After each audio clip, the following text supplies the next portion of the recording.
আসসালামু আলাইকুম ওয়া রাহমাতুল্লাহি ওয়া বারাকাতুহু। একটা এমন এক গ্রন্থ যা নাজিল হয়েছিল 1400 বছর আগে একজন উম্মি নবীর হৃদয়ে, যখন মানুষ জানত না কিভাবে গর্ভে শিশু তৈরি হয় কিংবা মহাকাশ প্রসারিত হচ্ছে কিনা।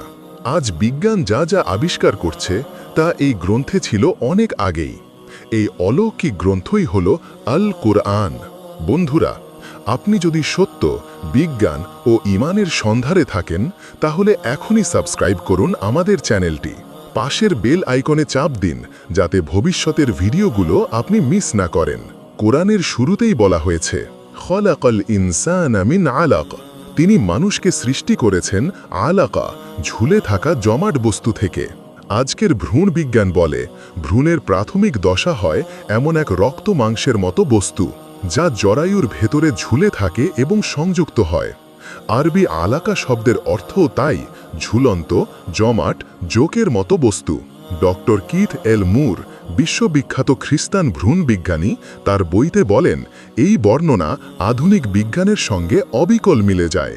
আল্লাহ বলেন, ওয়াস-সামাআ বানাইনাহা বিআইদিন ওয়া ইন্না লামুসিউন। আমি শক্তির দ্বারা আকাশ সৃষ্টি করেছি এবং নিশ্চয়ই আমি তা প্রসারিত করে চলেছি।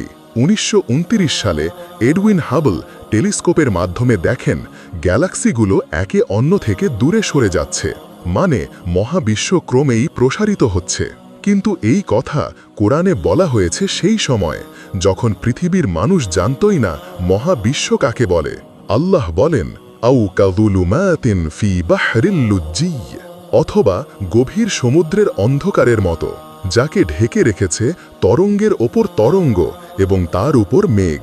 সমুদ্রের গভীরে 3টি স্তরে আলো নিঃশেষ হয়ে যায়। মেঘের পর পানি, পানির পর ভেতরের ঢেউ, তারপর আসে এক স্তর যেটি সম্পূর্ণ অন্ধকার। কোরআনের এই স্তরে স্তরে অন্ধকারের বর্ণনা আজও ব্যবহার হয় সামুদ্রিক গবেষণায়। আল্লাহ বলেন, আলম নাজআলিল আরদা মিহাদান ওয়াল জিবালা আওতাদা। আমি কি পৃথিবীকে বিছানা এবং পাহাড়গুলোকে খুঁটির মতো করিনি?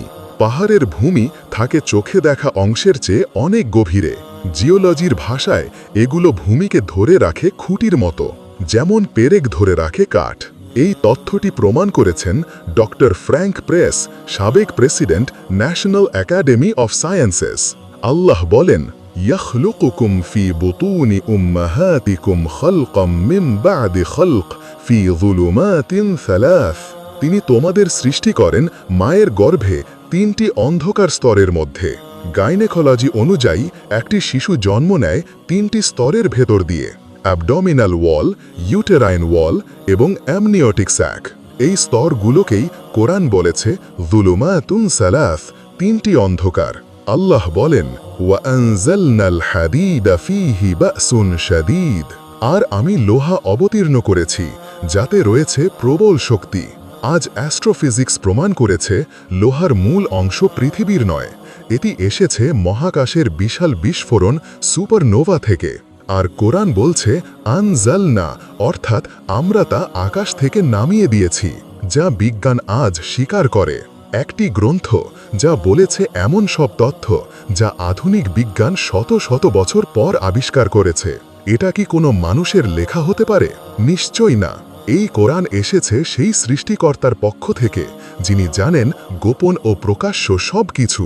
বন্ধুরা, ভিডিওটি যদি আপনার ঈমান ও বিস্ময় জাগিয়ে তোলে তাহলে শেয়ার করুন বন্ধুদের সাথে, লাইক দিন আর কমেন্টে লিখুন কোরআনের কোন বৈজ্ঞানিক অলৌকিকতাটি আপনাকে সবচেয়ে বেশি অবাক করেছে।